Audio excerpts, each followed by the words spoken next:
L'École supérieure d'administration, d'économie, de journalisme et des métiers de l'audiovisuel ESAE offre de nouveaux challenges pour l'année universitaire 2023-2024. Étudiantes et étudiants, parents d'élèves nouveaux bacheliers, ESAE, c'est la garantie d'une formation de qualité à des conditions très avantageuses. À Gbedjromede, à Papa, à Boumekalavi et Parakou, inscrivez-vous en administration générale, administration du travail et de la sécurité sociale, trésor et finances publiques, impôts, diplomatie et relations internationales, journalisme et métiers de l'audiovisuel, gestion des marchés publics, planification et développement local, sciences économiques, sciences juridiques et toutes les filières des sciences de gestion. ESAE vous offre des bourses, demi-bourses et de réductions pour les premières inscriptions dans toutes ces filières. Waouh! En licence 1, 2 et 3 et en master, bénéficiez jusqu'à 50% de réduction sur tous nos sites. N'est-ce pas génial? Infoline. ESAE Gbedjromede, 3e rue à droite en quittant le carrefour Le Jador pour la BIBE Jéricho ou au plus 229 90 93 65 21 98 98 14 00 à Kpakpa au plus 229 52 88 33 33 à Boumekalavi au plus 229 52 88 44 44 Parakou au plus 229 52 46 12 12.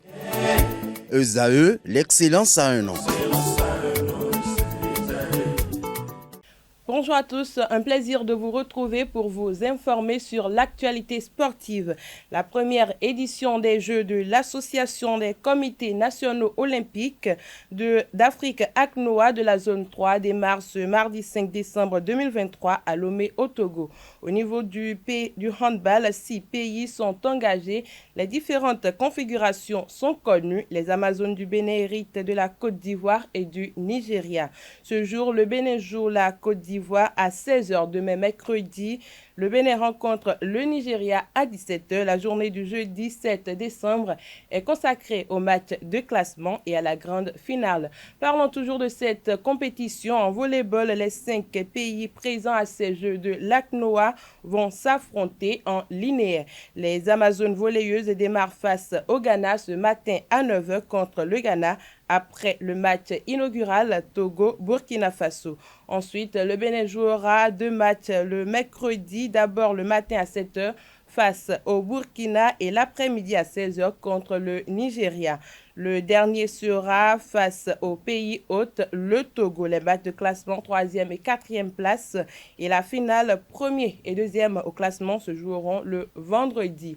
Autre information, Josias Luc Zanfoyon, ex-international gardien de but et entraîneur des gardiens de but de Léger Handball Club, organise une formation et une remise à niveau itinérant sur toute l'étendue du territoire national. Le premier objectif de cette initiative est d'appuyer la dynamique actuelle insufflée au handball national par l'actuel comité exécutif de la fédération dirigé par Sidikou Karimou. Il s'agira d'initier les handballeurs au poste de gardien de but, de faire de la remédiation et d'enrichir les acquis des handballeurs qui officient déjà en tant que gardiens de but.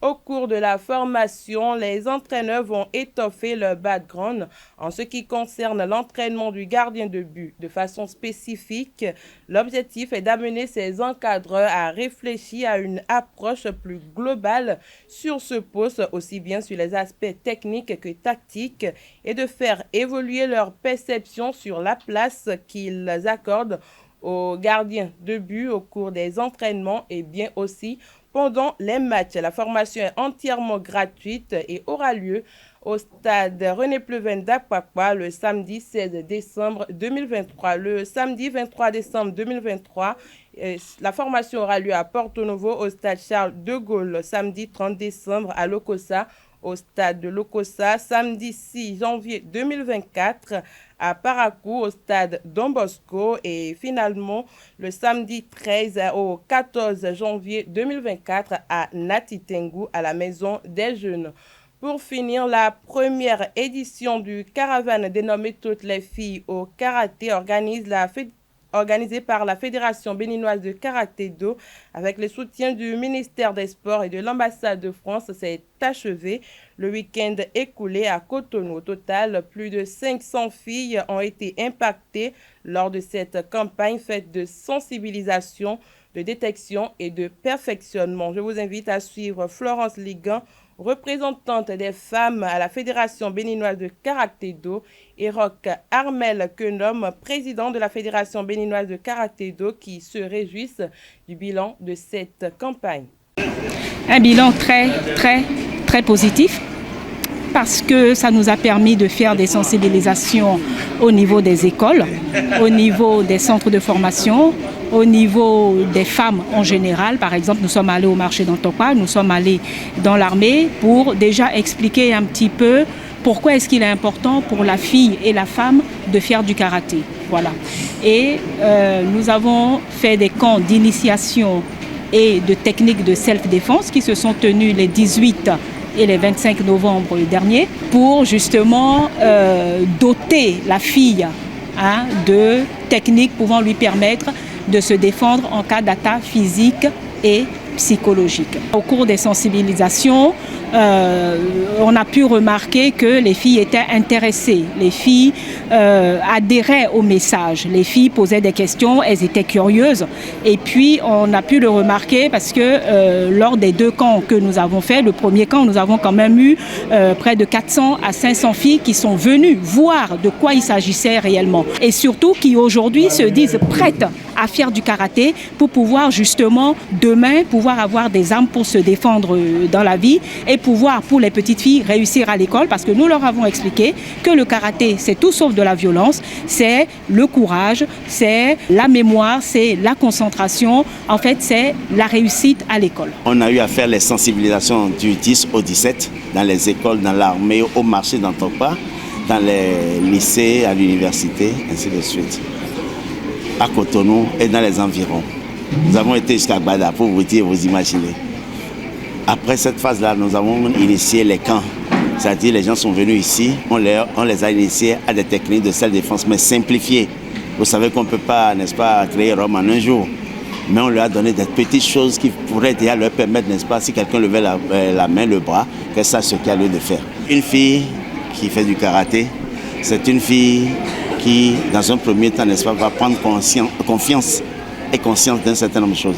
Confiance en elle-même et conscience du fait qu'elle est quelqu'un. D'habitude, dans notre tradition, on dit les garçons devant les filles derrière, c'est fini. Le but de l'opération, c'est que désormais, une femme équivaudra au moins à un homme. J'ai bien dit au moins. Parce que déjà, quand on dit compétition, ce n'est qu'une rubrique. C'est elle qui nous rapporte le plus de médailles à l'international. C'est prouvé. Et quand tu confies quelque chose à une femme, quand elle a confiance en elle-même, elle fait toujours mieux que nous autres. J'ai honte de le dire, mais c'est la vérité. C'est tout pour la page des sports de ce matin. Merci et à très bientôt.